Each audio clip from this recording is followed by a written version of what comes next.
Som, 1, 2, 1, 2, 1, 2. E ri. Ok.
Bom, muito boa tarde.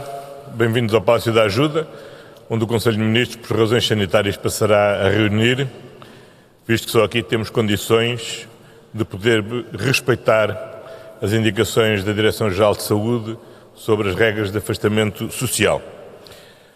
Como é do conhecimento público, o Sr. Presidente da República, após a audição do Conselho de Estado, procedeu à audição formal do Governo sobre um decreto de estado de emergência em Portugal. Atenta à gravidade desta decisão, que pela primeira vez é suscitada no quadro da vigência da nossa Constituição de 1976, entendi que o Governo se devia pronunciar através de uma reunião extraordinária do Conselho de Ministros, que agora foi concluída. E o Conselho de Ministros, atento os fundamentos do pedido do Sr. Presidente da República, dá um parecer favorável ao decreto que o Sr. Presidente apresentará agora para apreciação e votação na Assembleia da República. Gostaria de dizer que, com a declaração do estado de emergência, a democracia não será suspensa. Nós continuaremos no pleno funcionamento das nossas instituições democráticas, continuaremos a ser uma sociedade aberta, de cidadãos livres, ou seja, cidadãos que são responsáveis por si e pelos outros. E que, por isso, a declaração do estado de emergência, em caso algum, pode desresponsabilizar aquilo que tem sido o notável exemplo de civismo que os portugueses têm dado, seguindo as recomendações da Direção-Geral de Saúde, procurando conter os contactos sociais ao mínimo essencial e acatando as orientações das autoridades. Pelo contrário, nós queremos continuar a viver numa sociedade decente, que é uma sociedade onde cada um cuida de si e cuida dos outros também, onde ninguém é deixado ao abandono, onde praticamos o princípio do salve-se quem puder. É mesmo nestes momentos de emergência que mais temos de sentir um sentimento comunitário de solidariedade uns para com os outros. Em segundo lugar, queria acrescentar que a nossa primeira prioridade, naturalmente, é prevenir esta doença, conter a pandemia e salvar as vidas. Mas para salvar vidas é fundamental que a vida continue e que tudo aquilo que são as cadeias de abastecimento fundamentais de bens essenciais têm de continuar a ser assegurados, os serviços essenciais têm de continuar a ser prestados, porque os nossos cidadãos, e, em particular, aqueles que estão mais fragilizados nesta situação de pandemia, mais necessitam de que toda a cadeia de produção de bens e serviços essenciais continue a ser assegurada. O país não vai parar, nós temos de continuar, porque só continuando nós damos um combate eficaz a esta pandemia. O Conselho de Ministros amanhã terá que apreciar as medidas que deverá tomar se a Assembleia da República aprovar a proposta de decreto presidencial no dia de hoje. Nesse sentido, hoje pela manhã tive a oportunidade de reunir no Ministério da Saúde com a Sra. Ministra, com o Sr. Secretário de Estado, com a Sra. Diretora-Geral de Saúde, com o Sr. Presidente do Instituto Nacional de Saúde e também com o Presidente do Conselho Nacional de Saúde Pública, a quem solicitei que até ao final do dia de hoje habilitassem o Governo com a base técnica e científica mais sólida possível e com as recomendações do conjunto de medidas que, na sequência da eventual declaração do estado de emergência, o Governo deva adotar para reforçar o combate e a prevenção desta pandemia. Naturalmente, todos temos a consciência que não podemos pedir à ciência a certeza que a novidade desta realidade, a falta de conhecimento da sua evolução, nos possa dar uma informação 100% segura. Mas é absolutamente essencial que numa sociedade democrática os decisores políticos continuem a agir com base na informação técnica e científica adequada e não com base nas suas opiniões voluntaristas.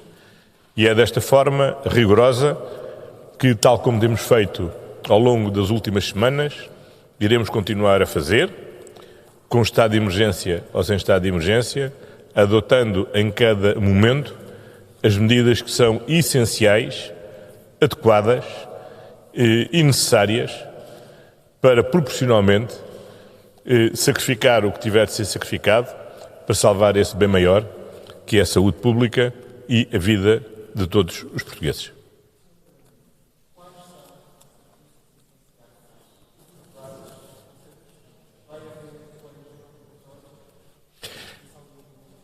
O conteúdo do decreto presidencial será naturalmente divulgado pelo Sr. Presidente da República e apresentado à Assembleia da República, que o discutirá e aprovará.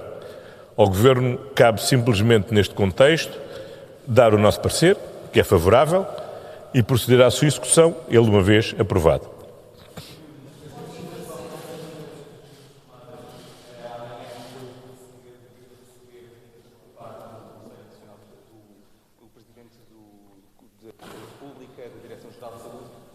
Vão ser tomadas imediatamente ou só vão entrar em vigor depois na sexta-feira? A ver,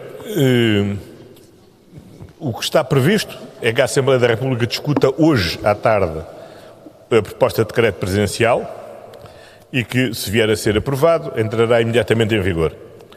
A partir desse momento, o Governo fica habilitado a poder tomar as medidas que estão previstas no decreto presidencial e, como compreenderão, não serei eu que devo divulgar, mas o Sr. Presidente da República. O que o Governo se tem que preparar é para a eventualidade de haver a aprovação do decreto presidencial, no Conselho de Ministros de amanhã podemos tomar as medidas adequadas. Foi nesse sentido que solicitei à Direção-Geral de Saúde, ao Conselho Nacional de Saúde Pública e ao Instituto Nacional de Saúde a orientação técnica o mais sólido e atualizado possível para que nos possa guiar na definição dessas medidas, que possa amanhã responder às questões que está precisamente aqui a colocar. Primeiro-Ministro fez saber que, Sr. Primeiro-Ministro fez saber que não era não consigo ouvir. Fez saber que não era o maior defensor do estado de emergência aplicado já, mas queria sempre respeitar a vontade que se confirmou do Presidente da República. Aquilo que lhe pergunto é como é que fará a gestão das medidas que têm de ser implementadas, nomeadamente do que diz respeito à circulação de pessoas em Portugal neste estado de emergência. Como é que fará essa gestão? Nós daremos execução, se a Assembleia da República aprovar o decreto presidencial de decretar o estado de emergência, nós cumpriremos, como é a nossa função, com a maior determinação e da forma como temos feito até agora. Tendo em conta aquilo que tem sido o enorme civismo dos portugueses e adotando em cada momento as medidas que são necessárias, adequadas e proporcionais ao objetivo que temos em vista. Como sabe, ao longo destas semanas temos vindo a graduar essas medidas em função das necessidades. Ainda ontem decretámos o estado de calamidade pública no Concelho de Ovar, com a imposição de cerca sanitária e com o encerramento de um conjunto muito vasto de atividades económicas, tendo em conta o facto de, em Ovar, ter sido o primeiro local onde se verificou uma situação de transmissão comunitária e, portanto, ser necessário escalar essa decisão. E assim faremos, adotaremos as medidas que sejam tecnicamente adequadas e que sejam necessárias para prevenir os riscos de prosseguir esta pandemia, que, como todos sabemos, serão medidas que não vigorarão para as próximas 2 semanas, simplesmente, mas que têm que ter em conta que estamos perante um estado pandémico que seguramente durará ainda meses pela frente. E, portanto, é necessário ter em conta, quando adotamos essas medidas, ter em conta que não se trata de dizer às pessoas que ficam em casa amanhã, mas que, porventura, esse período é um período bastante mais tenso e, por isso, tem que ser assegurado também às pessoas que bens e serviços essenciais continuam a ser produzidos, a ser distribuídos, a ser colocados nas prateleiras dos supermercados e continuam a ser comercializados, porque senão assistiremos àquilo que não podemos assistir, que não há nenhuma razão para assistir, que são corridas em massa à procura de bens, esgotando os bens, quando o que temos que assegurar é a normalidade das cadeias de produção, distribuição e comercialização, porque a vida do país tem de continuar a decorrer. Primeiro-Ministro, Débora Carvalho, em direto para a CMTV, perguntava-lhe se, tal como disse na sua declaração, não se pretende que o país pare, nem que se equacione um cenário de salve-se quem puder, ainda assim dizia que atividades é que poderão fechar neste âmbito, se as pessoas apenas poderão sair para comprar bens essenciais ou ir à farmácia e como é que o Governo equaciona uma medida de recolher obrigatório? Essa medida não está sequer prevista no projeto de decreto, portanto é uma questão que não se coloca de todo. Em primeiro lugar, o Governo deu um parecer favorável à iniciativa do Sr. Presidente da República. Caberá ao Sr. Presidente da República apresentar qual é o quadro do diploma e à Assembleia da República discuti-lo e aprová-lo. O Governo cá está para dar execução e falo-á com a mesma determinação com que tem feito e de acordo com o mesmo critério que tem feito. Fazermos tudo o que é necessário, nada mais do que é necessário. Limitar ao mínimo a normalidade da vida das pessoas e tudo fazer para salvar a vida das pessoas. E é neste equilíbrio que nós temos que continuar a prosseguir a nossa vida e aquilo que eu apelo aos portugueses é que mantenham a serenidade, a calma, a confiança. É muito importante todos estarmos cientes de que estamos perante uma pandemia que é um risco efetivo para a saúde de todos nós, mas que há condições para a enfrentar e para a ultrapassarmos. Sobretudo se todos agirmos com a calma, a serenidade, o sentido de responsabilidade que se impõe neste momento. E agora eu peço desculpas, mas está na hora do debate parlamentar e eu tenho que lá estar. Está bem? Boa tarde.